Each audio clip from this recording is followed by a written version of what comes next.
So in 9 months our baby will come out? Cora's innocent question echoes through the cramped confines of the ISS Hawking's botany lab, sending a chill down Roger Burns' spine. The 28-year-old human xenobiologist stares at the striking Komar female, her iridescent skin shimmering under the lab's harsh lighting. Not exactly, Roger stammers, his mind racing. Komar gestation periods are notoriously short, a fact he'd overlooked in the heat of their forbidden encounter. The realization hits him like a plasma burst. Their passionate indiscretion could have far-reaching consequences beyond his wildest imagination. Before Roger can formulate a response, the ship's AI chimes in, its emotionless voice filling the lab. Attention! Unauthorized biological alteration detected, alerting Captain Reyes immediately. Roger's heart pounds as he watches Cora's expression shift from curiosity to fear. The gravity of their situation becomes painfully clear. They've just initiated the first human-Komar hybrid pregnancy in history, aboard an interstellar research vessel no less. Captain Reyes' voice crackles over the intercom, tight with barely contained fury. Dr. Burns, report to my quarters immediately. Cora, please proceed to medical bay for evaluation. As Roger makes his way through the ship's sterile corridors, whispers and pointed stares follow him. News travels fast in the closed ecosystem of a starship, and he can already sense the growing tension among the crew. The Komar refugees, rescued from their dying homeworld and en route to Earth for diplomatic talks, watch him pass with a mixture of curiosity and apprehension. In the captain's quarters, Reyes paces like a caged animal. Do you have any idea what you've done, Burns? We're transporting the last survivors of an alien race to Earth, and you decide to play interspecies Casanova? Roger stands at attention, his career and future crumbling before his eyes. Captain, I can explain. Save it, Reyes snaps. You're confined to quarters until further notice. I've got to somehow salvage this mess before we reach Earth. The diplomatic shitstorm alone. She trails off, rubbing her temples. Meanwhile, in the medical bay, Cora lies on an examination table, surrounded by a team of human doctors and Komar healers. The hybrid fetus growing inside her is unlike anything they've ever seen, developing at an alarming rate that has both species baffled and concerned. As news of the pregnancy leaks to Earth, the response is immediate and chaotic. Government officials scramble to control the narrative, while scientific communities erupt in heated debates about the ethical implications and potential biological hazards of interspecies breeding. Aboard the ISS Hawking, Roger paces his quarters, mind reeling with the consequences of his actions. He's facing a court-martial, the end of his career, and the terrifying prospect of fathering a child unlike any in human history. But more pressing is his concern for Cora. Isolated in medical bay, her body changing rapidly as it adapts to the hybrid life growing within. The ship's mission, once a beacon of hope for peaceful first contact and scientific cooperation, now teeters on the brink of becoming an interstellar incident. As various factions on Earth vie for control over the unprecedented hybrid child, the ISS Hawking finds itself at the center of a brewing storm that threatens to reshape the future of human-alien relations. With the accelerated Komar gestation period, Roger knows he has precious little time to find a way to protect Cora and their unborn child. As the ship hurtles through the vast expanse of space towards Earth, the clock ticks down on a pregnancy that could either unite two species or tear them apart forever. As the ISS Hawking hurtled through space, the ripples of Roger and Cora's fateful encounter spread through the ship like wildfire. Captain Reyes, her face etched with lines of worry, called an emergency meeting of her senior staff in the ship's conference room. Ladies and gentlemen, we have an unprecedented situation on our hands, she began, her voice tight with tension. The room fell silent as she detailed the unexpected pregnancy and its potential ramifications. Dr. Elena Vasquez, the ship's chief medical officer, stood up, her tablet in hand. I've conducted preliminary scans on Cora, she reported, her voice steady despite the gravity of the situation. The fetus is developing at an accelerated rate, far beyond what we'd expect in a human pregnancy. Based on Komar physiology, we're looking at a matter of weeks, not months, before birth. A collective gasp rippled through the room. Captain Reyes leaned forward, Her fist clenched as she gripped the edge of the table. "How long exactly, Doctor?" Dr. Vasquez's brow furrowed. "It's hard to say with certainty, but I'd estimate 6 to 8 weeks at most." The implications hung heavy in the air. They had less than 2 months to prepare for an event that could reshape the future of human-alien relations. Meanwhile, in his quarters, Roger paced like a caged animal. His mind raced, torn between concern for Cora and the weight of his actions. Unable to sit idle, he turned to what he knew best: research.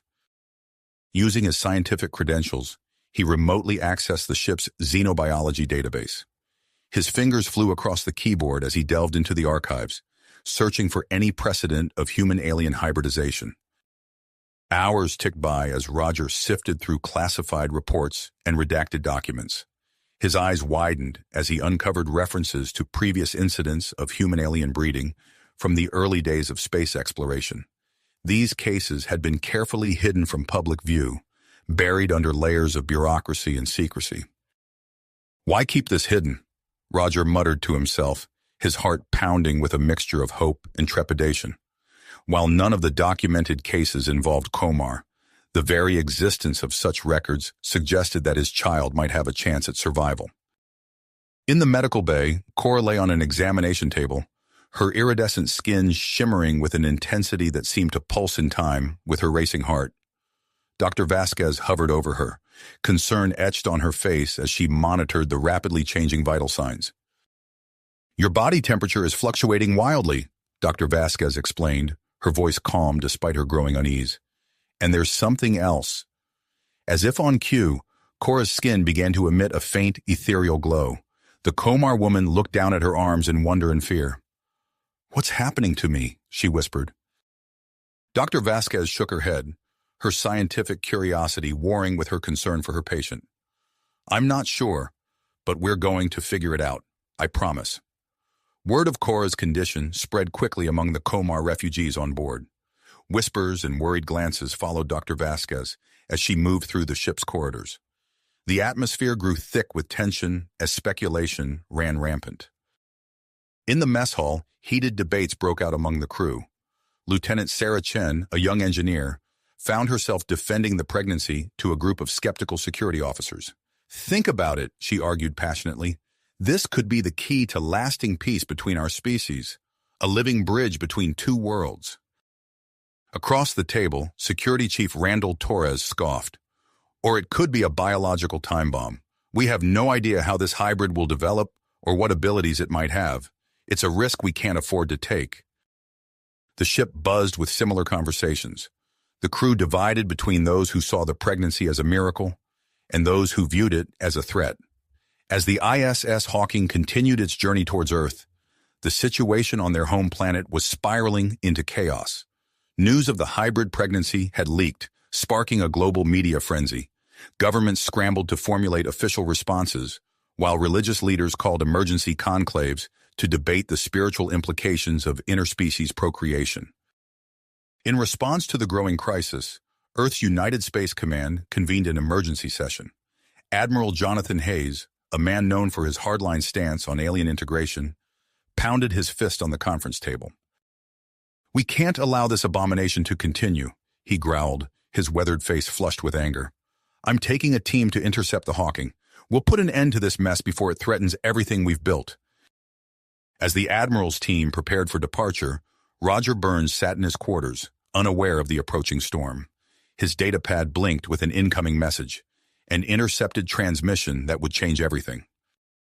His eyes widened as he decrypted the message, revealing the true nature of Admiral Hayes' mission. The words, "terminate the pregnancy" and "detain subjects for study" leapt off the screen, sending a chill down his spine. With trembling hands, Roger opened a secure channel to Lieutenant Commander Mika Chen, his former academy roommate and the ship's chief engineer. "Mika, I need your help," he whispered urgently. "Cora and the baby are in danger. We need to find a way off this ship." There was a long pause before Mika's voice came through, hesitant and strained. "Roger, do you know what you're asking? This is treason." Roger closed his eyes, his voice barely audible. "I know, but if you saw what I just saw, you'd understand. Please, Mika, for old time's sake." Another pause, longer this time. Then, "Okay, I'll help, but this better be worth it, Burns." As Roger began to outline his desperate plan, the ISS Hawking continued its relentless journey through the stars. With each passing moment, the ship drew closer to Earth in the confrontation that awaited them. The future of two species, bound together by an impossible child, hung in the balance. As Roger's desperate plan began to take shape, the ISS Hawking's corridors buzzed with a newfound tension. Captain Reyes, acutely aware of the growing unrest aboard her ship, called an emergency meeting with her senior staff. "Effective immediately, we're implementing stricter security measures," she announced, her voice firm. "All non-essential interactions between human crew and Kyomar passengers are to be limited and supervised." The announcement sent ripples of discontent through the ship. Human crew members exchanged worried glances, while the Kyomar refugees huddled in small groups, their iridescent skin dimming in response to their distress. In his quarters, Roger paced restlessly, his mind racing. The modified data pad Mika had smuggled to him blinked with an incoming transmission. His heart leaped as Cora's face appeared on the screen, her usually vibrant features drawn with worry. "Roger," she whispered, her voice trembling. "Something's happening. My body. It's changing so fast." Roger leaned closer to the screen, his scientific mind kicking into overdrive.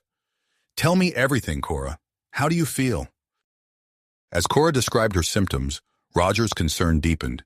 The pregnancy was progressing far more rapidly than he'd anticipated. He needed to see her, to examine her himself. "Cora, listen carefully," he said, lowering his voice. "I'm going to arrange a meeting. We need to do this in person." With trembling fingers, he sent an encrypted message to Mika. Minutes later, a reply came through. "Auxiliary Medical Bay, 0200 hours. Be careful." As the ship's chronometer ticked towards the appointed time, Roger's heart pounded in his chest. He slipped out of his quarters, using the maintenance access codes Mika had provided to avoid the main corridors. The auxiliary medical bay was dimly lit, the equipment casting long shadows across the room. As the door hissed shut behind him, Roger saw Cora emerge from behind a partition, her skin emitting a soft, pulsating glow. "Cora," he breathed, rushing to her side. As they embraced, he felt the heat radiating from her body, far warmer than usual.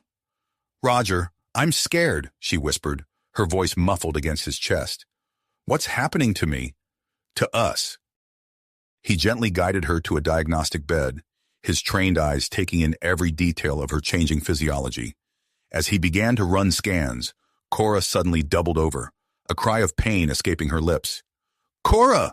Roger exclaimed, supporting her as she clutched her abdomen. His mind raced, analyzing the data streaming across the medical display. The fetus was developing at an unprecedented rate, its unique genetic makeup rewriting the rules of gestation. As he worked frantically to ease Cora's pain, the ship's intercom crackled to life. Captain Reyes's voice filled the air, tense and urgent. "All hands to battle stations. Unidentified vessel approaching rapidly." Roger and Cora exchanged alarmed looks. Before they could react, the medical bay's door slid open with a hiss. Roger's blood ran cold as he recognized the voice of Commander John Blackwood, Chief of Security. "Security sweep of all non-essential areas. Start with the auxiliary bays." In a moment of panic, Roger helped Cora off the bed. "We need to hide," he whispered urgently, guiding her towards a storage closet at the far end of the bay. As they huddled in the darkness, the sounds of the security team's search filled the air. Roger held Cora close, feeling the rapid beat of her heart against his chest. Her skin pulsed with an otherworldly light, and he prayed the glow wouldn't give them away. Outside, the situation was escalating rapidly. On the bridge, Captain Reyes stared at the main view screen, her face a mask of concentration. The unidentified ship loomed larger, its sleek design unlike anything in their database. "Any response to our hails?" she demanded. Lieutenant Sarah Chen shook her head. "Negative, Captain, but we're detecting a massive energy buildup in their forward section. It could be weapons charging." Captain Reyes's face hardened. "Shields up. Prepare for evasive maneuvers." As the crew braced for potential combat, Dr. Elena Vasquez burst onto the bridge, her eyes wide with excitement and fear. "Captain, I've made a breakthrough with the hybrid fetus research," she announced breathlessly. "The combination of human and Kyomar DNA has resulted in an unprecedented healing factor. It could revolutionize medicine as we know it." Captain Reyes absorbed the information, her mind racing. The implications were staggering, but the immediate threat of the approaching ship took precedence. "Understood, Doctor. We'll discuss this further once we've dealt with our uninvited guests." Back in the auxiliary medical bay, Roger and Cora remained hidden, their breaths coming in short, quiet gasps. The security team's footsteps grew closer, and Roger could feel Cora trembling in his arms. Suddenly, the ship lurched violently, nearly throwing them out of their hiding place. Alarms blared throughout the Hawking, and Commander Blackwood's voice crackled over the security team's comms. "All units, report to defensive positions immediately." As the security team rushed out, leaving their search unfinished, Roger and Cora emerged from their hiding place. The medical bay's view screen had activated automatically, showing the sleek, menacing form of the approaching vessel. "Roger," Cora whispered, her voice filled with awe and fear. "What is that?" Before he could answer, the ship rocked again, more violently this time. The lights flickered, and for a moment they were plunged into darkness.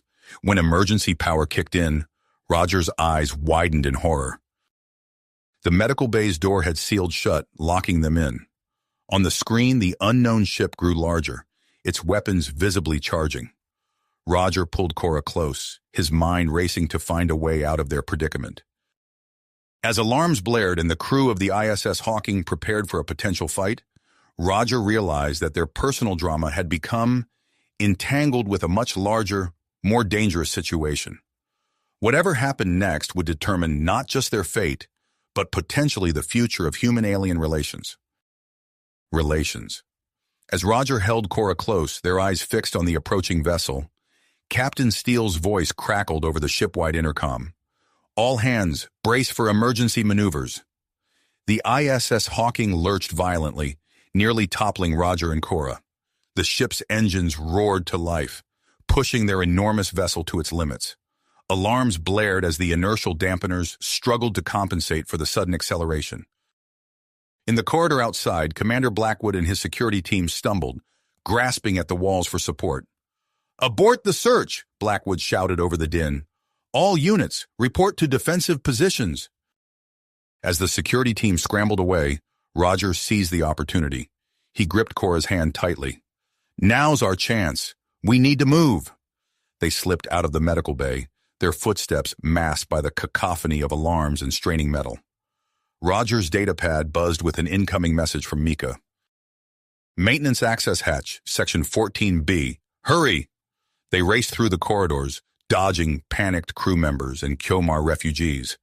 Roger found the hatch and wrenched it open, ushering Cora inside before following her into the cramped maintenance tunnel. Meanwhile, on the bridge, Captain Steele gripped his command chair as the ship shuddered around him. "Status report." Lieutenant Chen's fingers flew over her console. "Multiple projectiles incoming, Captain. They're attaching to our hull." "Boarding pods," Steele growled. "All hands, prepare for intruders." In her lab, Dr. Vasquez frantically gathered her research data on the hybrid pregnancy. As the ship jolted again, she lost her balance, knocking over a vial of fetal cells. The glass shattered, its contents spilling across her palm. "No!" she cried, then gasped as she watched a small cut on her hand knit itself closed in seconds. Her eyes widened with the implications of what she'd just witnessed. The ship's AI, Area, announced in its calm artificial voice, "Multiple hull breaches detected, initiating emergency protocols." Captain Steele's expression resolute. "Evacuate all non-essential personnel to safe zones. Security teams, prepare for contact." In the maintenance tunnels, Roger and Cora crawled through the narrow space, guided by Mika's instructions. Suddenly, a series of loud clangs reverberated through the ship's structure.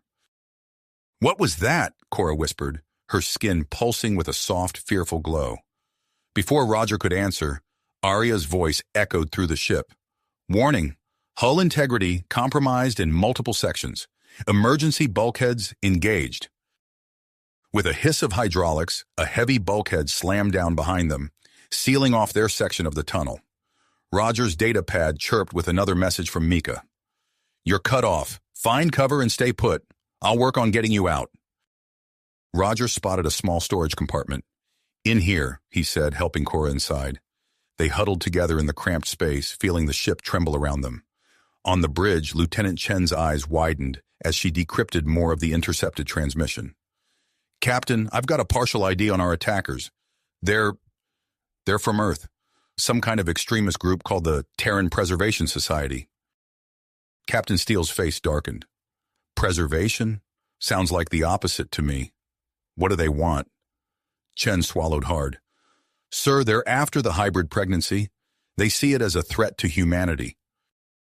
As this information sank in, the first of the boarding pods breached the hull. Black-clad soldiers poured into the ship, led by a grim-faced man with cold, determined eyes. "Major Kane," one of the soldiers addressed him, "we've breached the Hawking's defenses." Major Darius Kane nodded, his voice a low growl. "Find the alien and its spawn. Terminate with extreme prejudice." In engineering, Chief Engineer Takahashi noticed an anomalous energy reading from a sealed-off section of the maintenance tunnels. Her eyes narrowed as she recognized the pattern. It matched the unique energy signature of Cora's hybrid pregnancy. "Damn it," she muttered, fingers flying across her console as she worked to mask the signal. If she failed, it would lead Kane's forces straight to Roger and Cora. In her lab, Dr. Vasquez heard heavy footsteps approaching. She quickly secured the remaining hybrid cell samples in a hidden compartment, her mind racing with the potential of what she'd discovered. As Kane's forces pushed deeper into the ship, Captain Steele made a decision. He input a series of commands into his personal console, activating a hidden protocol known only to him and a select few. "Area," he commanded, "initiate Avalon protocol." The AI's voice responded, a hint of urgency in its usually calm tones. Avalon protocol activated, reconfiguring ship's internal structure. Throughout the ISS Hawking, walls shifted and rooms reconfigured. Hidden passages opened while others sealed shut, creating a complex, ever-changing labyrinth designed to confound intruders and protect the ship's most vital areas and its most vulnerable passengers. In their hidden compartment, Roger held Cora close, feeling the warmth of her skin and the rapid beating of her heart. The sounds of combat echoed through the ship's structure, punctuated by the strange groans and shifts of the Avalon protocol, reconfiguring the Hawking's interior. "What's happening out there?" Cora whispered, her voice trembling. Roger shook his head, his scientific mind struggling to make sense of their situation. "I don't know," he admitted. "But whatever it is, we're in the middle of it. And I promise you, Cora, I won't let anything happen to you or our child." As the battle for control of the ISS Hawking raged on, the fate of two species and the miraculous life growing within Cora hung in the balance. The ship's crew, caught between defending against the invaders and protecting their precious cargo, faced an unprecedented challenge. And deep in the heart of the vessel, a revolutionary medical discovery waited to be unleashed, its potential to change the course of human history, matched only by the danger it posed in the wrong hands. The Avalon protocol's effects rippled through the ISS Hawking, transforming familiar corridors into an ever-shifting maze. In their cramped storage compartment, Roger and Cora felt the ship lurch and groan around them as walls reconfigured and passageways sealed. "What's happening?" Cora whispered, her eyes wide with fear. Roger shook his head, his scientific mind racing to comprehend the situation. "I'm not sure, but it seems the ship is changing." As the minutes ticked by, the small space grew uncomfortably warm. The proximity to the ship's straining engines, pushed to their limits in the ongoing pursuit, turned their hiding place into a sweltering cocoon. Sweat beaded on Roger's forehead as he held Cora close, feeling her rapid heartbeat against his chest.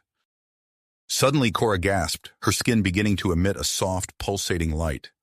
The glow intensified with each passing moment, casting eerie shadows in their confined space. "Roger," she breathed, her voice tinged with wonder and fear.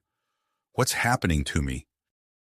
He studied her luminescent skin, his scientific curiosity momentarily overriding his concern. It must be a reaction to the stress and heat. Your Komar biology, combined with the pregnancy, it's triggering some kind of bioluminescent response. As Cora's glow brightened, Roger's worry deepened. The light could draw unwanted attention to their hiding place. He frantically searched the compartment for anything to shield or dim the radiance emanating from Cora's skin. Meanwhile, in her lab, Dr. Elena Vasquez heard the heavy footsteps of Kane's soldiers approaching. With trembling hands, she secured the remaining hybrid cell samples in a hidden compartment. As the door burst open, she made a split-second decision. Grabbing a small vial of diluted hybrid cells, she quickly uncapped it and swallowed its contents just as the black-clad soldiers stormed in. "Hands where we can see them!" one of them barked, weapon trained on Elena. She raised her hands slowly, feeling the liquid burn down her throat. As they roughly escorted her out of the lab, she noticed a small cut on her hand from the broken vial earlier. To her amazement, the wound began to close before her eyes. On the bridge, Captain Steele and his crew worked tirelessly to outmaneuver their pursuers. Lieutenant Commander Mika Chen's eyes lit up as she analyzed the enemy ship's shielding data. "Captain," she called out, "I've found a weakness in their defenses. If we execute a series of high-energy turns, we could bring ourselves close enough to target their vulnerable areas." Steele's brow furrowed as he considered the risky maneuver. "It's dangerous, but it might be our only shot. Make it happen, Commander." As Chen input the complex series of commands, the ship's AI announced, "Warning, proposed maneuver exceeds recommended structural stress limits." "Override safety protocols," Steele ordered grimly. "Execute the maneuver." The ISS Hawking banked hard, its superstructure groaning under the strain. The crew held on as inertial dampers struggled to compensate for the extreme forces. In engineering, Chief Engineer Sarah Takahashi fought to maintain control of the ship's systems. The Avalon protocol's constant reconfiguration, combined with the strain of their evasive maneuvers, pushed the power grid to its limits. Alarms blared as systems threatened to overload. Takahashi's fingers flew across her console, rerouting power and shutting down non-essential systems. She hesitated for a moment, knowing that a complete shutdown might expose Roger and Cora's location. Come on, she muttered, watching power levels fluctuate wildly. With a silent prayer, she initiated a controlled shutdown of secondary systems, hoping it would be enough to stabilize the grid.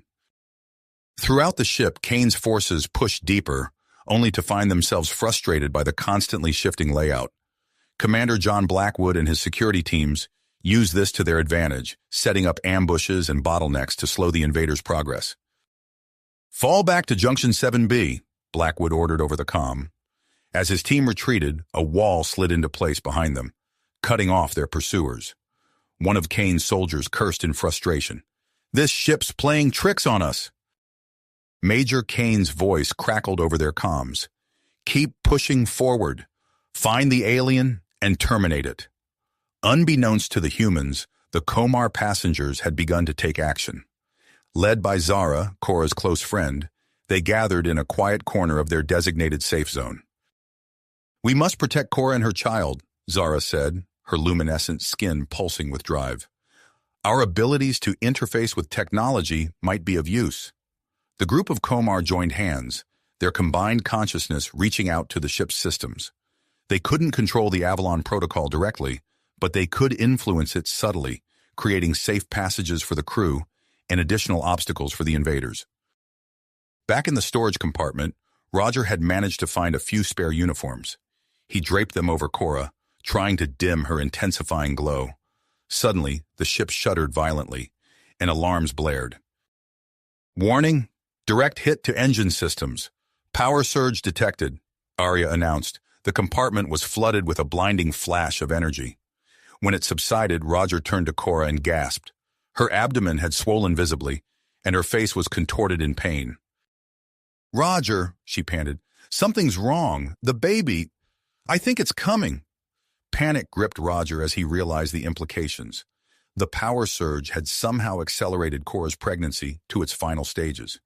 He was trapped in a tiny compartment with a woman in labor, surrounded by hostile forces, on a ship in the middle of a space battle. As Cora's contractions intensified and her bioluminescence pulsed in sync with her pain, Roger knew he had to act fast. He needed to find a way to safely deliver the child, protect them from Kane's forces, and somehow signal for help. With systems failing around them and the sounds of battle echoing through the ship, Roger took a deep breath and steeled himself for what was to come. The next few hours would determine not just their fate, but potentially the future of human-alien relations. As another contraction racked Cora's body, Roger held her hand tightly. "I'm here," he assured her, his mind racing to formulate a plan. "We'll get through this together." As another contraction racked Cora's body, Roger held her hand tightly. "I'm here," he assured her, his mind racing to formulate a plan. "We'll get through this together." Suddenly, a violent tremor shook the ship, and a blinding surge of energy flooded their cramped compartment. When the light faded, Roger's eyes widened in shock. Cora's abdomen had swollen dramatically, her pregnancy advancing months in a matter of seconds. "Roger," Cora gasped, her voice strained with pain and fear. "Something's wrong. The baby. I think it's coming now." Panic gripped Roger as he realized the implications. The power surge had somehow accelerated Cora's pregnancy to its final stages. He quickly assessed their situation, his scientific mind kicking into high gear. Okay, he muttered, scanning the storage compartment. "We need to create a safe space for you." Roger sprang into action, rearranging storage containers to form a makeshift birthing area. He used spare uniforms to cushion the hard surface, creating a relatively comfortable space for Cora. As he worked, he repurposed maintenance tools into improvised medical instruments, sterilizing them as best he could with a small bottle of cleaning solution he found. Cora's bioluminescence intensified with each contraction, pulsing in sync with her pain. The ethereal light filled their hiding place, casting otherworldly shadows on the walls. "Roger," Cora panted, her skin shimmering. "I'm scared. This is happening too fast." He moved to her side, taking her hand once more. "I know, but we can do this. Remember your breathing exercises? Let's go through them together." As Roger guided Cora through her labor, chaos erupted throughout the ship. In her lab, Dr. Elena Vasquez felt a strange sensation coursing through her body. The cut on her hand from the broken vial had vanished, healed by the hybrid cells she had ingested. Taking advantage of a moment of confusion caused by the ship's shifting layout, she broke free from her captors. Elena navigated the ever-changing corridors, her enhanced healing allowing her to push through fatigue and minor injuries. She needed to reach the bridge to inform Captain Steele of her discoveries before it was too late.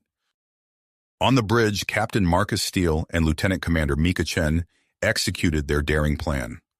The ISS Hawking performed a series of high-energy turns, pushing the ship's structural integrity to its limits. "Now, Mika!" Steele shouted as they came about, bringing their weapons to bear on the enemy vessel's exposed weak point. Chen's fingers flew across her console, targeting systems locking on. Firing. A precision strike lanced out from the Hawking, striking the Terran Preservation Society's ship. The enemy vessel's propulsion systems flickered and died, leaving it drifting in space. In engineering, Chief Engineer Sarah Takahashi made a difficult decision. With alarms blaring and systems on the verge of collapse, she initiated a controlled shutdown of non-essential systems. "I'm sorry," she whispered, knowing her actions might expose Roger and Cora. But she had no choice. It was the only way to prevent a catastrophic failure. The Avalon protocol hiccuped, causing sections of the ship to revert to their original configuration. Several of Major Kane's soldiers found themselves trapped in dead-end corridors, cut off from their leader. Commander John Blackwood seized the opportunity. "All teams, converge on sectors 3 through 7. We're taking back our ship." His security forces, bolstered by the Komar passengers led by Zara, launched a coordinated counterattack. The Komar used their unique abilities to interface with the ship's systems, creating holographic diversions and providing real-time intelligence on the invaders' movements. As the tide of battle turned, Major Darius Kane grew desperate. "All units converge on the medical bay," he barked into his comm. "That's where they'll be keeping the alien and its spawn." Kane himself headed toward the engineering deck, drawn by unusual energy readings. He moved swiftly through the maintenance tunnels, his cold eyes scanning for any sign of his quarry. In their hidden compartment, Cora's labor reached its final stages. Roger, drawing on every scrap of his xenobiology knowledge, guided her through the process. "You're doing great," he encouraged, his voice steady despite his racing heart. "One more push, Cora. You can do it." With a final, powerful contraction, Cora gave birth. A burst of bioluminescent energy erupted from both mother and child, temporarily overloading nearby systems and causing a localized power fluctuation. Roger cradled the newborn in his arms, awestruck by the perfect blend of human and Komar features. The infant's skin glowed softly, pulsing in sync with its tiny heartbeat. "Cora," he whispered, tears in his eyes. "Look at our child. It's beautiful." Their moment of peace was shattered by the sound of approaching footsteps echoing through the maintenance tunnels. Roger quickly wrapped the luminescent child in his uniform jacket, attempting to dim its glow. He positioned himself protectively in front of Cora and their newborn, his body tense as he faced the sealed door. The footsteps grew louder, accompanied by the sound of voices, but Roger couldn't tell if they belonged to friend or foe. He held his breath, acutely aware of Cora's ragged breathing and the soft cooing of their newborn child.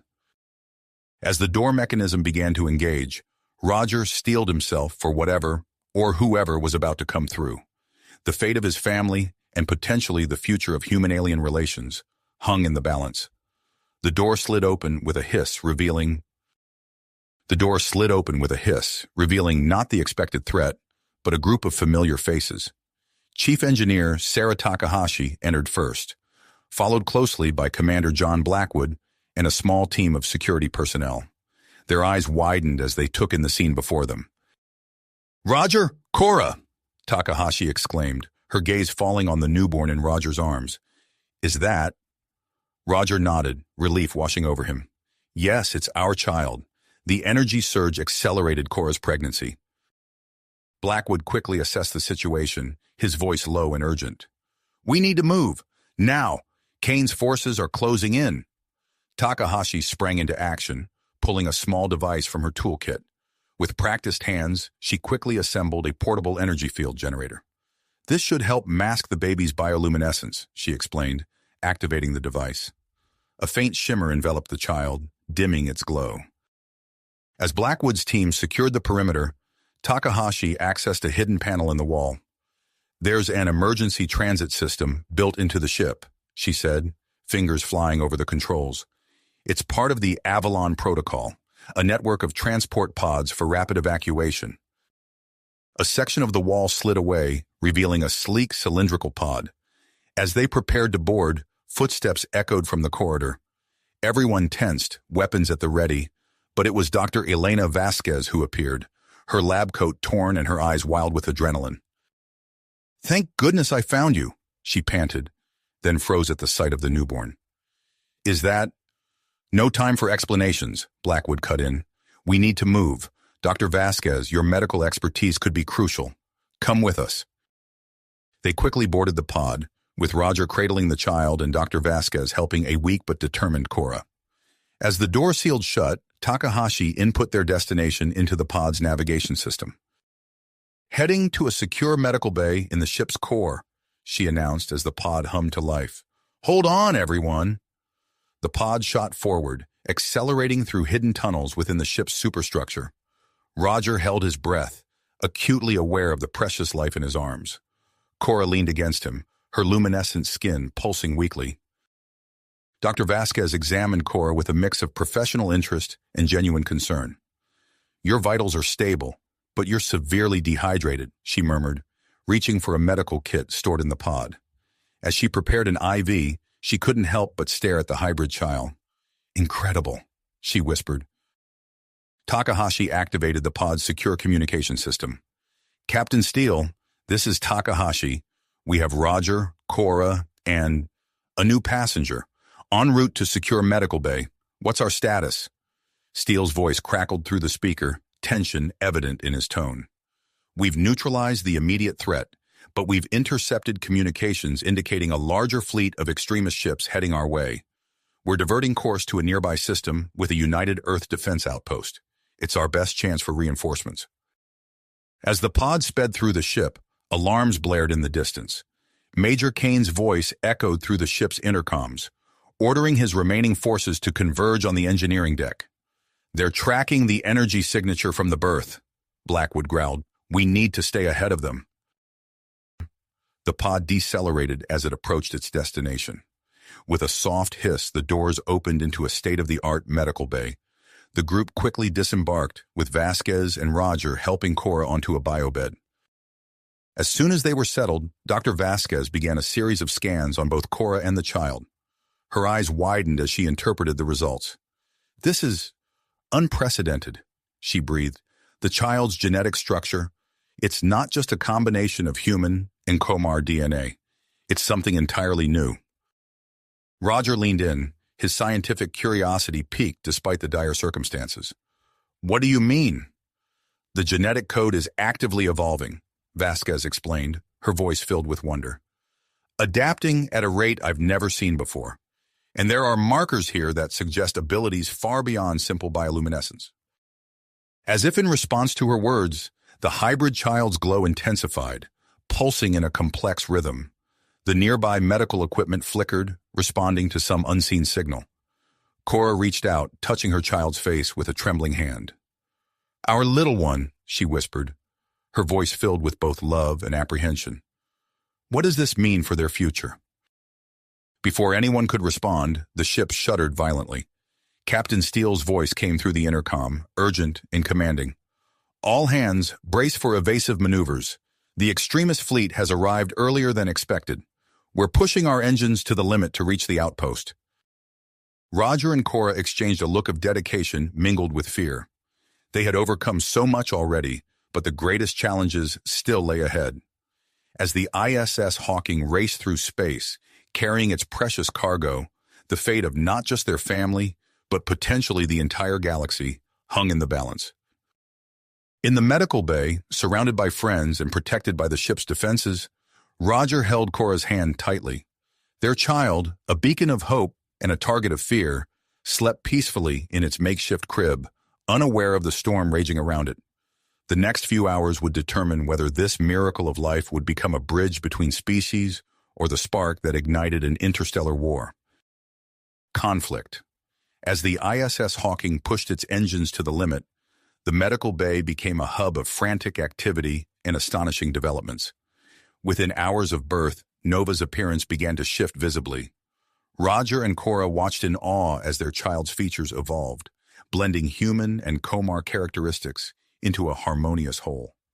Nova's skin took on a pearlescent sheen, while delicate bioluminescent patterns traced across its surface like constellations. Dr. Elena Vasquez worked tirelessly, her enhanced healing allowing her to push through exhaustion. She meticulously documented every change, her eyes wide with wonder as she processed the data. "The rate of cellular adaptation is off the charts," she murmured, adjusting her instruments. "Nova's genetic structure is rewriting itself in real time, optimizing for both species' strengths." Roger leaned in, his scientific curiosity piqued. "What about cognitive development?" Elena's fingers flew across her datapad. "That's perhaps the most extraordinary aspect. Neural activity suggests cognitive function far beyond infant levels. It's as if Nova's mind is evolving as rapidly as its body." Cora cradled Nova close, feeling a surge of love and protectiveness. "Our little star," she whispered, choosing a name that felt right. "Welcome to the universe, Nova." As if in response, Nova's bioluminescence pulsed brightly, bathing the room in a warm glow. The nearby medical equipment flickered and chirped, responding to some unseen signal. Suddenly, the ship lurched violently. Captain Steele's voice crackled over the intercom, tight with tension. "All hands, brace for evasive maneuvers. Enemy fleet closing fast. We're pushing beyond safety limits to reach the outpost." Roger steadied Cora and Nova as the deck trembled beneath them. He met Elena's eyes, seeing his own mix of fear and drive reflected there. "We need to find a way to dampen Nova's energy signature," he said. "It's making us too easy to track." Before Elena could respond, alarms blared throughout the ship. Commander Blackwood's voice cut through the chaos. Security alert. Major Kane and his forces are sabotaging key systems. All available personnel, report to your emergency stations. The medical bay's lights flickered ominously. Dr. Vasquez rushed to secure her equipment as Roger helped Cora to her feet. We need to move, he urged. If Kane's team breaches this section... His words were cut short by a deafening screech of tearing metal. Emergency bulkheads slammed down, sealing off sections of the corridor outside. Hull breach detected, Arya's calm voice announced, initiating emergency protocols. In engineering, Chief Engineer Sarah Takahashi's hands flew across her console, fighting to maintain the ship's integrity. Beside her, Zara and several other Komar passengers interfaced directly with the ship's systems, their unique abilities allowing for unprecedented control. Rerouting power to affected sectors, Zara announced, her voice strained with concentration. Shields holding at 68%. Takahashi nodded grimly. Keep it up. We just need to hold together long enough to reach the outpost. On the bridge, Captain Steele gripped his chair as the ship shuddered around him. Status report, Chen! Lieutenant Commander Mika Chen's fingers danced across her tactical display. Enemy fleet closing, sir. 15 minutes to weapons range. Our current trajectory will bring us to the outpost in 18 minutes. Steele's expression resolute. Push the engines harder. We need every second. Chen hesitated. Sir, we're already beyond safe operating levels. Any more, and we risk a core breach. Do it, Steele ordered. It's our only chance. As the ISS Hawking strained against the laws of physics, Nova stirred in Cora's arms. The infant's eyes, now a swirling mix of human and Komar hues, opened wide. A wave of emotion washed over everyone in the medical bay. Fear, grit, and an overwhelming sense of connection. Dr. Vasquez gasped, her instruments going haywire. Incredible! Nova seems to be forming some kind of telepathic link, not just with you two, but with the entire ship. Roger felt it too, a presence in his mind, curious and afraid, yet filled with a desire to help. He watched in amazement as Nova's bioluminescence intensified, pulsing in complex patterns. Suddenly, the ship's systems surged with newfound energy. In engineering, Takahashi stared at her readouts in disbelief. Efficiency is up across the board. It's like the ship itself is evolving. On the bridge, Chen reported with a mix of awe and concern. Captain, our speed has increased by 15%. Shields are regenerating faster than I've ever seen. But, sir, the strain on our systems is immense. We can't maintain this for long. Steele leaned forward, his voice tight. Can you pinpoint the source of these improvements? Chen's fingers flew across her console. Yes, sir. It's coming from the medical bay. In that moment, Roger and Cora exchanged a look of realization. Their child, barely hours old, was interfacing with the ship's AI, Arya, in ways they couldn't begin to comprehend. Nova was trying to save them all. But as the connection deepened, Nova's tiny form began to tremble. Cora felt waves of distress emanating from her child. It's too much, she cried. We have to stop this. Dr. Vasquez rushed to her side, medical scanner in hand. The mental strain is enormous. If we don't sever the connection soon, the damage could be permanent. Roger's mind raced. An EM pulse, he suggested, focused enough to disrupt the link without harming Nova or the ship's critical systems. Elena nodded, already moving to modify a nearby piece of equipment. It's risky, but it might be our only option. As they worked feverishly to save their child, the ship's sensors detected a new group of vessels approaching, rapidly from the direction of the outpost. Friend or foe, they couldn't be sure. Captain Steele's voice came through the intercom, tense with the weight of an impossible decision. Dr. Kendrick, we may need to maintain Nova's connection to the ship. Without it, we'll be defenseless against the incoming fleet. Roger looked from Nova's distressed face to Cora's pleading eyes, then to the modified EM pulse generator in Dr. Vasquez's hands. The fate of his family, the ship, and perhaps the entire future of human-alien relations hung on his next words. Captain, he began, his voice steady despite the turmoil in his heart. We need to... Captain, Roger began, his voice steady despite the turmoil in his heart.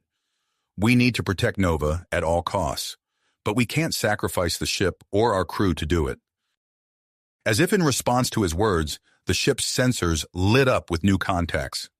Captain Steele's voice crackled through the intercom, a mix of surprise and cautious hope. Multiple vessels approaching from the direction of the outpost, reading both human and Komar signatures. Roger and Cora exchanged a look of disbelief as the realization dawned on them. Help had arrived, and in a form they never expected. The medical bay shuddered as the ISS Hawking executed a sharp maneuver. Outside, the newly arrived joint task force of human and Kyomar ships engaged the pursuing extremist fleet. The space around them lit up with weapons fire and energy discharges. Captain Steele's voice rang out again, this time addressing the entire crew. "All hands, prepare for combat maneuvers. We're coordinating with the Allied fleet for a pincer attack on the extremists." In engineering, Chief Engineer Sarah Takahashi's fingers flew across her console, rerouting power to critical systems. "Diverting all available energy to weapons and shields," she announced, her voice strained but determined. The ship lurched again, and Nova let out a cry. The infant's connection to the ship's systems intensified, causing the lights in the medical bay to flicker wildly. Roger watched in amazement and growing concern as Nova's body began to change before his eyes. "Elena," he called out to Dr. Vasquez, "what's happening?" The doctor rushed over, her medical scanner whirring. "It's incredible," she breathed. "Nova's physical development is accelerating at an unprecedented rate. The mental strain of connecting with the ship's AI seems to be triggering rapid growth." Within minutes, Nova's appearance shifted from that of a newborn to a toddler, then to a young child. Cora gasped as she felt a presence touch her mind. Nova, communicating telepathically. "Mama," the child's voice echoed in her thoughts. "I can help. I can see the enemy ships. I know how to stop them, too." Cora's face paled as she felt the energy draining from her body, fueling Nova's growth. Roger steadied her as she swayed on her feet. "We need to stabilize them both," Dr. Vasquez said urgently. "Nova's biology is unique. It requires a specific blend of human and Komar nutrients. We need to synthesize it fast." As Roger and Elena worked frantically to create the necessary compound, the battle raged outside. The ISS Hawking, guided by Nova's enhanced connection with Area, moved with uncanny precision, predicting and countering enemy tactics. Suddenly, alarms blared throughout the ship. Commander Blackwood's voice cut through the chaos. "Security alert! Kane and his team are making a push for the reactor core. All available security personnel, converge on engineering."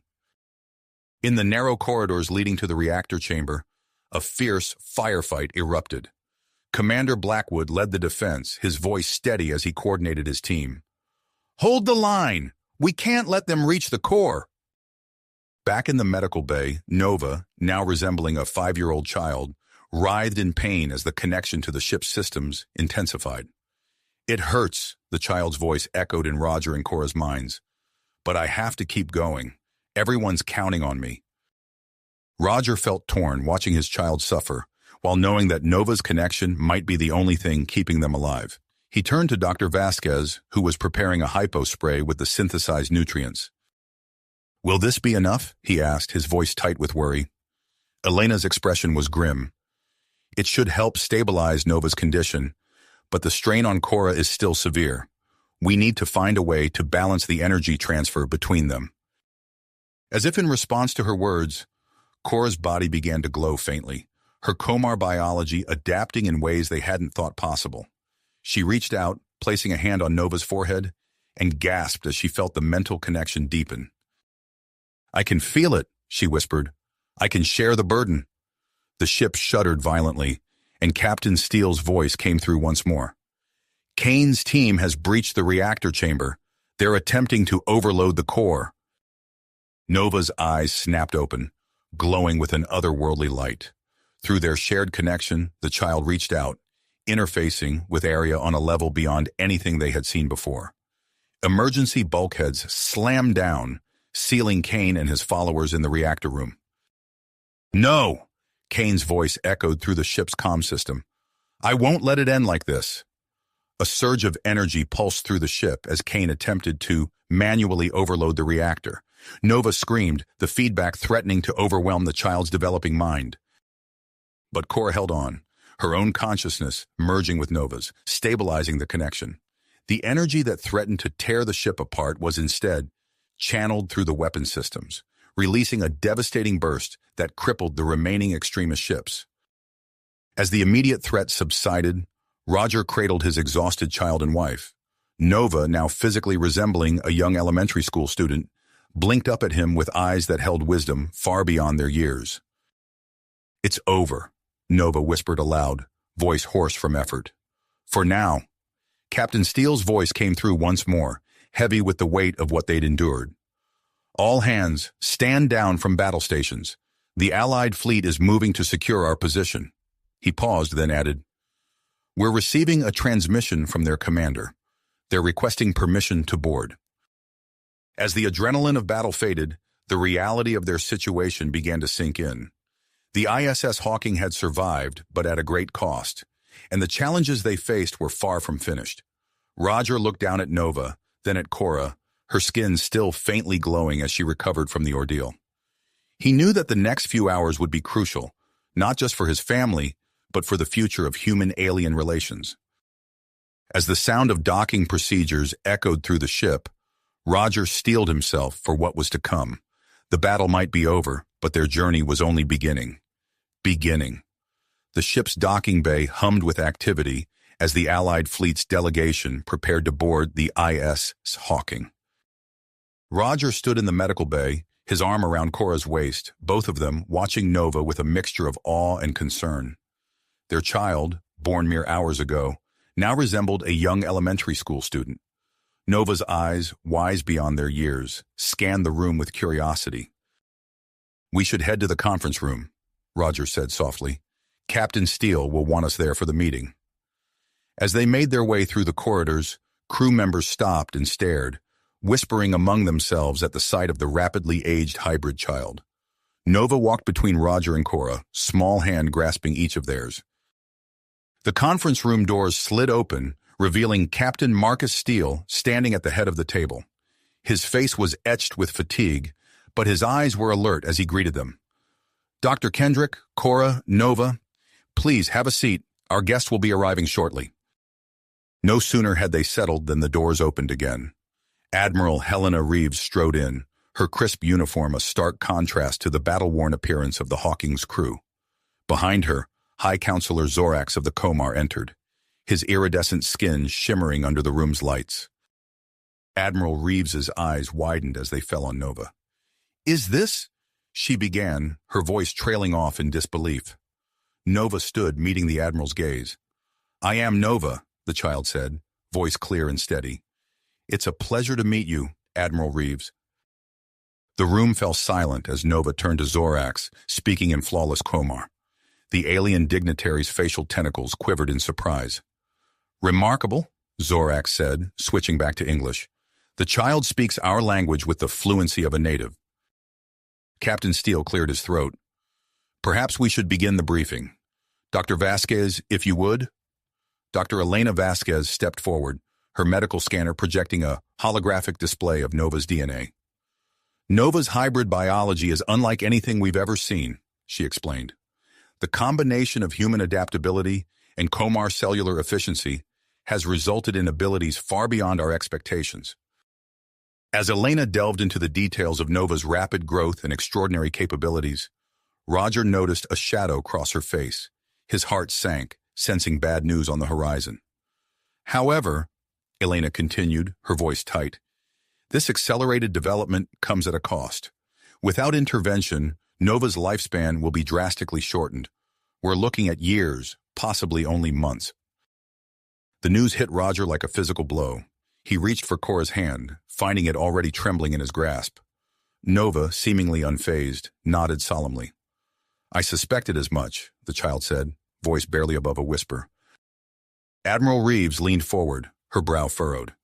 "Given Nova's unique abilities and the potential diplomatic implications, I believe it's in everyone's best interest to form a joint human Komar research team to address this issue." High Counselor Zorax nodded in agreement, The Komar people would be honored to contribute our scientific expertise to such an endeavor. As the discussion continued, the ship suddenly lurched. Chief Engineer Sarah Takahashi's voice came through the intercom, strained and urgent. "Captain, we've got a problem. The FTL drive is completely shot. We're stranded." Before anyone could respond, alarms blared throughout the ship. Commander Chen's voice cut through the chaos. "Multiple hostiles detected. It's another faction of the Terran Preservation Society." Captain Steele sprang into action. "Admiral, Counselor, we need to move you to a secure location. Dr. Kendrick, get Nova and Cora to safety." As they rushed from the conference room, Nova stopped abruptly. "Wait," the child said, eyes distant. "I can help. There's a defense system. Arya showed me." Roger knelt beside Nova. "What do you mean?" "A shield," Nova explained. "I can activate it, but I'll need to connect to the ship's power core." Cora's grip on Nova's hand tightened. "No," she said firmly. "It's too dangerous." The ship rocked again as enemy fire impacted the Allied fleet's perimeter defenses. Captain Steele looked torn, his gaze shifting between Nova and the tactical display. "How sure are you that this will work?" he asked Nova. The child's eyes met the captain's, unwavering. "It's our only chance." Roger felt his heart racing as he watched his child, his miracle, his greatest fear, stand resolute in the face of danger. He knew with a sinking feeling what had to be done. "Let's do it," he said, his voice barely steady. "But we do this together." As they raced towards engineering, the sounds of battle grew louder.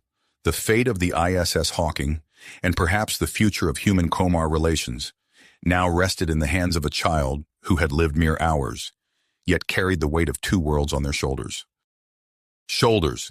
The gravity of their situation caused great concern upon them all as they raced towards engineering. The ship shuddered violently as they entered the reactor core chamber. Chief Engineer Sarah Takahashi was already there, her hands flying over control panels as she fought to keep the ship's systems online. "We don't have much time," she called out, her voice strained. "The electromagnetic pulse from the last attack has destabilized the power grid. We're losing systems fast." Nova stepped forward, eyes fixed on the pulsing core of the ship. "I can do this," the child said, voice steady despite the chaos around them. Roger and Cora exchanged a look of fear and pride as Nova approached the reactor. The child's small hand reached out, hovering just above the surface of the core. For a moment, nothing happened. Then with a sudden burst of light, Nova's body began to glow. Energy crackled around the child, arcing between Nova and the ship's systems. The lights in engineering flickered wildly, then stabilized. "It's working!" Takahashi exclaimed, her eyes wide as she watched the power readings surge. Nova's face contorted with effort, the child's body growing and changing before their eyes. Within moments, Nova had aged years, now resembling a teenager. "Activating energy shield," Nova announced, voice deepening with maturity. Outside, the attacking ships from the Terran Preservation Society closed in for the kill, their weapons charged, ready to deliver the final blow to the crippled ISS Hawking. But as they fired, their shots dissipated harmlessly against an invisible barrier. The energy shield, powered by Nova's connection to the ship, held firm. Admiral Reeves's voice crackled over the comm system. "Whatever you've done, it's working. Our fleet is moving to intercept the enemy ships." The battle raged on, but the Hawking was safe behind its impenetrable shield. However, the cost of this protection soon became apparent. Nova collapsed to the floor, the connection to the ship's systems finally broken. Roger rushed to his child's side, cradling Nova's now adult form. "Nova?" he called, his voice choked with worry. Slowly, Nova's eyes fluttered open. "Did it work?" the hybrid asked, voice weak. Before Roger could respond, the ship lurched violently. Takahashi's voice cut through the momentary silence. "Captain, we've got a problem. The FTL drive is completely shot. We're stranded." Alarms blared throughout the ship as Commander Chen's voice rang out. "Multiple hostiles detected. It's another faction of the Terran Preservation Society." In the aftermath of the intense battle, the ISS Hawking found itself in a precarious situation. The ship's critical systems, damaged by the electromagnetic pulse and the strain of maintaining the energy shield, began to fail one by one. Chief Engineer Takahashi led a desperate effort to stabilize life support and prevent a complete power failure. Her team worked tirelessly, rerouting power and patching systems as quickly as they failed. "We're losing environmental controls on Deck C," one of her engineers called out. Takahashi gritted her teeth. "Divert power from non-essential systems. We need to keep life support online at all costs." In the medical bay, Dr. Elena Vasquez worked frantically to stabilize Nova's condition. The hybrid, now physically resembling a young adult, lay unconscious on a biobed. Roger and Cora stood nearby, their faces etched with worry.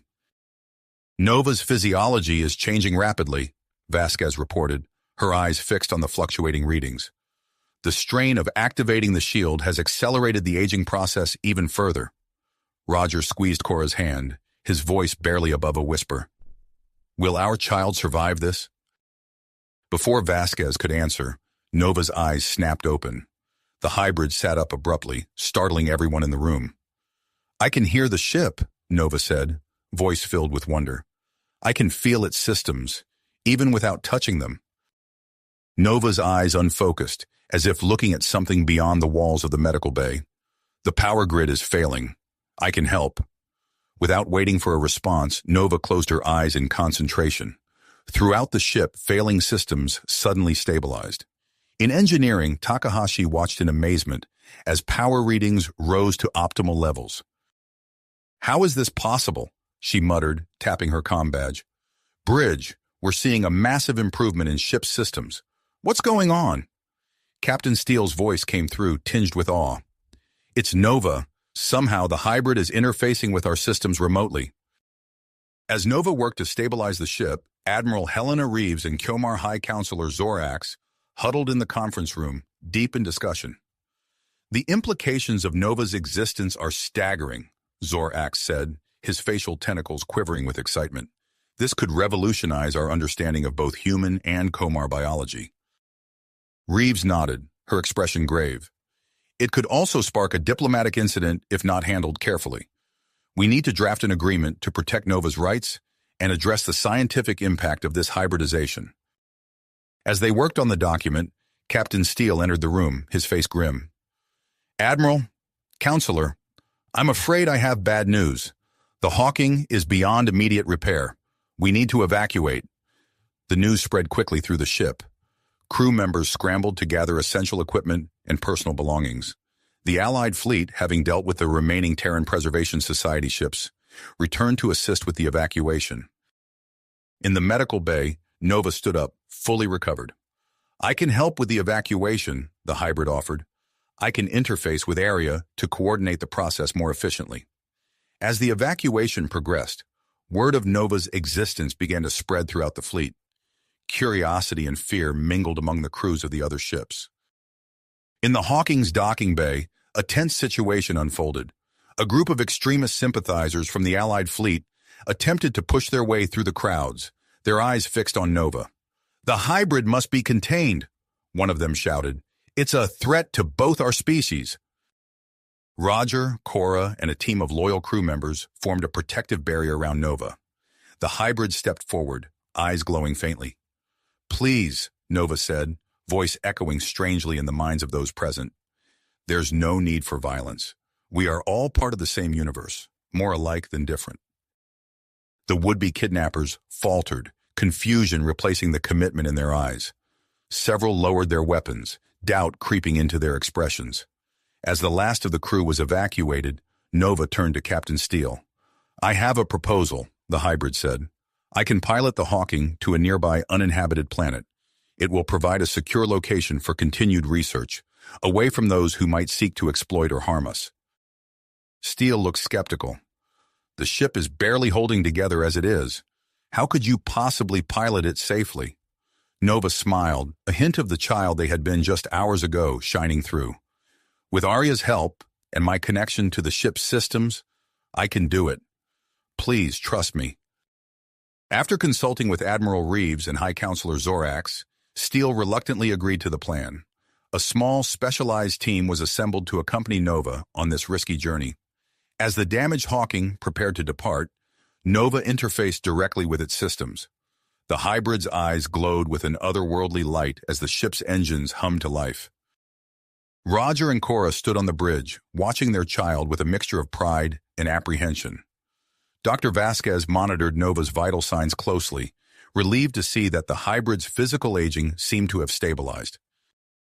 The Allied fleet began to disperse, with a small contingent remaining behind to escort the Hawking. As the ship broke away from the fleet, Nova's voice echoed through the comm system. "Course laid in," the hybrid announced, "preparing for our final journey."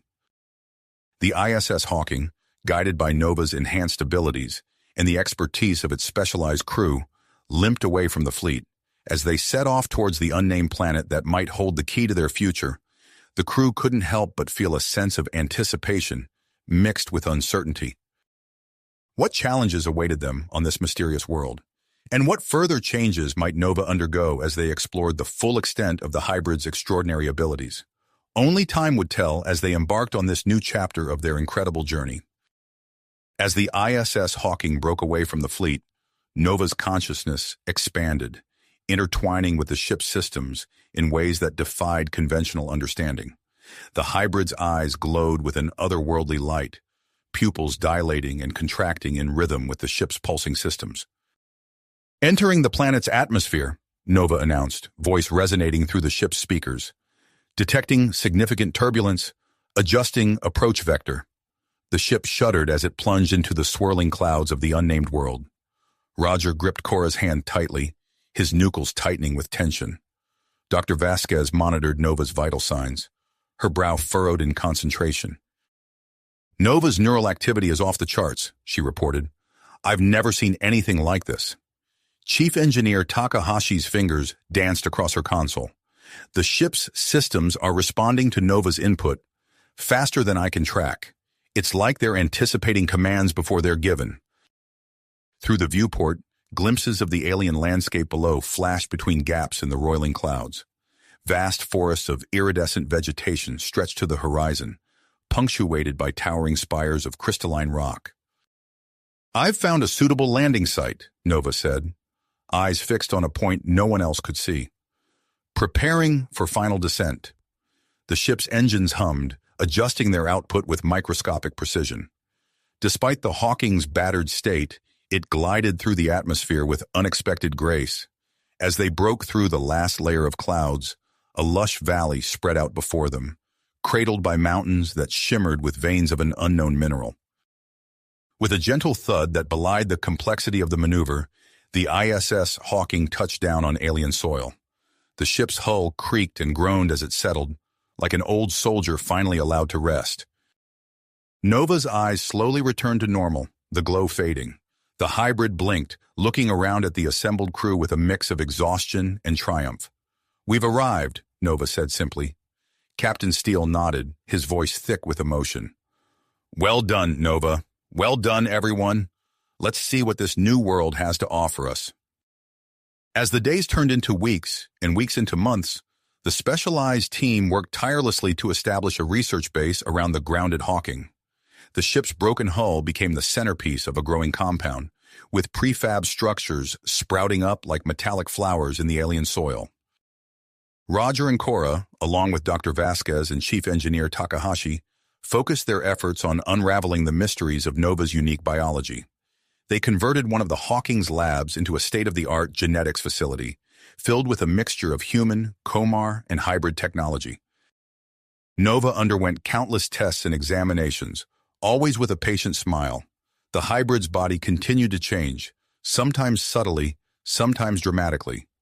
One morning, Nova would wake up with slightly elongated fingers, the next with a shimmer to their skin that hadn't been there before. "It's like watching evolution in fast forward," Dr. Vasquez remarked one day, reviewing the latest test results. "Nova's DNA is constantly rewriting itself, finding new ways to integrate human and comar genetics." Roger rubbed his eyes, exhausted from another late night of research. "But can we stabilize it? The aging process has slowed, but it hasn't stopped entirely." Cora placed a hand on his shoulder, her touch a comforting anchor. "We'll find a way," she said softly. "We have to." Their breakthrough came on a stormy night, as flashes of alien lightning illuminated the lab in eerie purple hues. Takahashi burst into the room, her hair disheveled and eyes wild with excitement. "I've got it!" she exclaimed, waving a data pad. "The ship's organic circuitry. It's the key." The team huddled around her as she explained her discovery. By adapting the principles of the Hawking's bioneural gel packs to Nova's unique physiology, they could create a kind of internal regulator for the hybrid's genetic expression. Dr. Vasquez's eyes widened as she grasped the implications. "Of course! We're not trying to stop the changes. We're giving Nova's body the tools to manage them naturally." The next few days were a blur of activity as they refined the procedure. Nova watched the preparations with calm interest, occasionally offering insights that seemed to come from some deep, instinctual understanding of their own biology. Finally, everything was ready. Nova lay on the biobed, surrounded by a complex array of human and Komar medical equipment. Roger and Cora stood nearby, their faces a mixture of hope and fear. "Are you ready?" Dr. Vasquez asked, her hand hovering over the activation switch. Nova nodded, a serene smile playing across their features. "I am." The procedure began, filling the lab with the hum of machinery and the soft glow of holographic displays. Nova's body arched as the modified bioneural gel was introduced into their system. For a heart-stopping moment, all the monitors flatlined. Then with a gasp, Nova's eyes flew open. The hybrid sat up, looking down at their hands in wonder. The constant, subtle shifts in their appearance had ceased. Nova now appeared as a young adult, with a perfect blend of human and Komar features, a living bridge between two species. "How do you feel?" Cora asked, her voice barely above a whisper. Nova turned to them, eyes shimmering with an inner light. "I feel whole," the hybrid replied, "like I've finally found my true form." As Nova stepped off the biobed, a surge of electromagnetic energy rippled through the lab, causing lights to flicker and displays to scramble momentarily. The hybrid looked surprised, then intrigued. "That's new," Nova remarked, raising a hand. With a look of concentration, small arcs of energy danced between their fingertips. "I can feel the planet's electromagnetic field. It's incredible." Roger exchanged a look with Dr. Vasquez. "It seems stabilizing Nova's genetics has unlocked new abilities," he said. "We'll need to run more tests to understand the full extent of these changes." Nova nodded, but their attention was already elsewhere. The hybrid's gaze had turned to the lab's viewport, looking out over the alien landscape that had become their home. "I think," Nova said slowly, "that I can do more than just feel the planet's energy. I think I can manipulate it." As if to demonstrate, Nova raised both hands. Outside, the persistent storms that had plagued their landing site began to calm. The clouds parted, revealing a sky painted with unfamiliar constellations. Captain Steele's voice crackled over the intercom, tinged with awe. "Doctor, what's happening down there? Our systems are showing a massive shift in the local weather patterns." Before anyone could respond, Nova spoke, their voice filled with a new sense of purpose. "Captain, I believe I can help repair the Hawking. With my connection to the planet's electromagnetic field, we might be able to power up systems we thought were beyond saving." The implications of Nova's words hung in the air. As the team exchanged glances, a mixture of excitement and apprehension washed over them. They had come to this planet as refugees, but now, with Nova's evolved abilities, they stood on the brink of something much greater. The hybrid turned to face the assembled group, a confident smile playing across their features. "Shall we begin?" You have reached the end of the story. If you enjoyed this story and want to support us, please leave a like and subscribe to our channel, and for every comment that says 88, I will heart every single one of them. Thank you for your time.